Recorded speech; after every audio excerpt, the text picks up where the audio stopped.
How to learn Turkish effectively.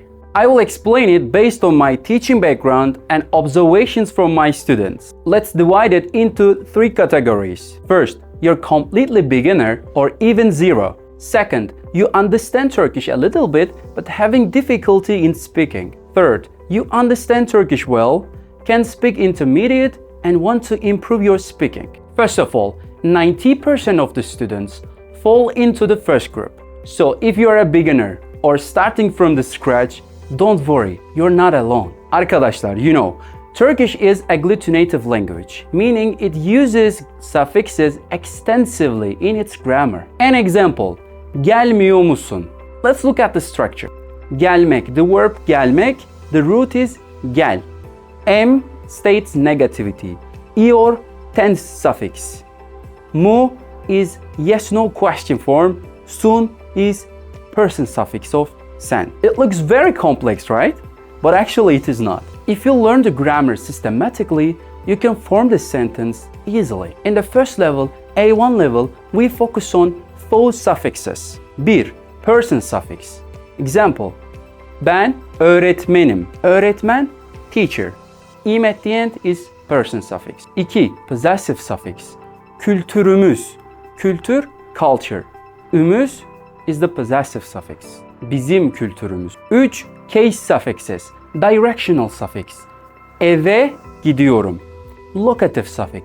Evdeyim. Ablative suffix. Evden çıkıyorum. Den. 4. Tense suffixes. Her gün 7'de uyanıyorum. Dün 7'de uyandım.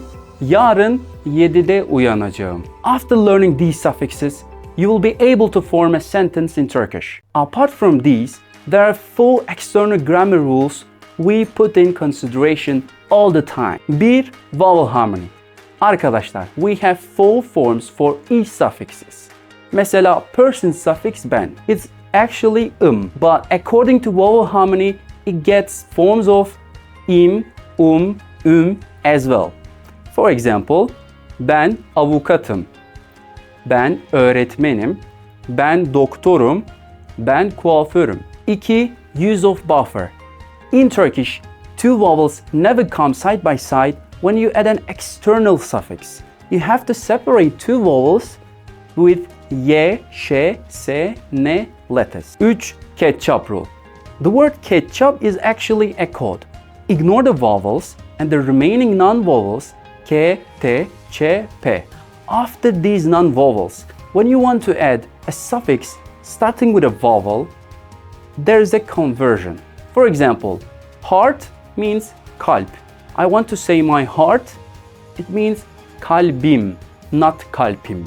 4 is another code, fıstıkçı şahap. Again, ignore the vowels, remaining non-vowels. After these non-vowels, when you want to add c, d, g letters, there's a conversion. For example, ofiste çalışıyorum, not ofiste çalışıyorum. This is just a small part of grammar we cover at A1 level. Yes, grammar can be boring, but it should be integrated into vocabulary to make it more interesting. A question, and this is for all levels. Will learning grammar and vocabulary be enough to speak? No. You have to engage with animated scenarios from daily life. How to talk in a restaurant, in a cafe, airport, bus stop, taxi, hotel, bank.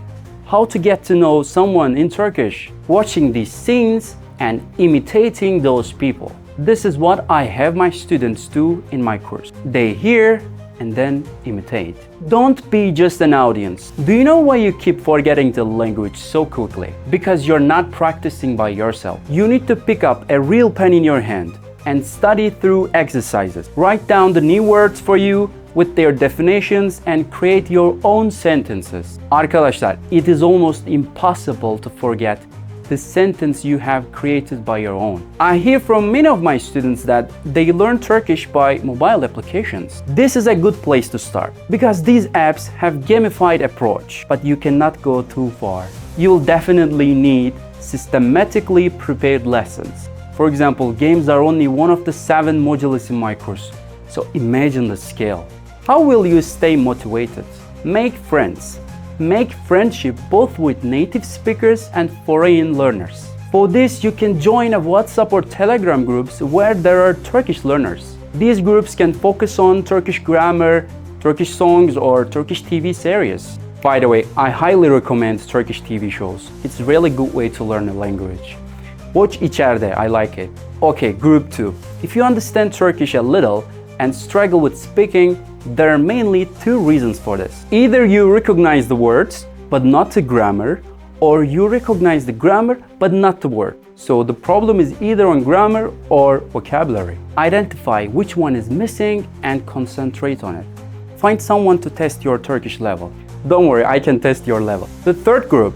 You understand Turkish well, can speak intermediate, but want to improve your speaking. Leave the grammar aside. You already have the base. Do writing practices. Here's an approach I do with my students. I give my students a topic. I ask them many questions related to this topic. They find answer to my questions, prepare themselves for the answers, not reading, and present it to me at the beginning of each lesson. I correct their grammar mistakes and give them advices, like you can form this sentence better in this way and in that way.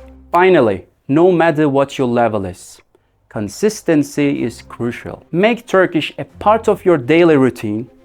Be patient with yourself and enjoy the journey. Don't be afraid of making mistakes. It's a very natural way of learning this language, as the grammar is very extensive. Memnun oldum. Ben öğretmen Ömer.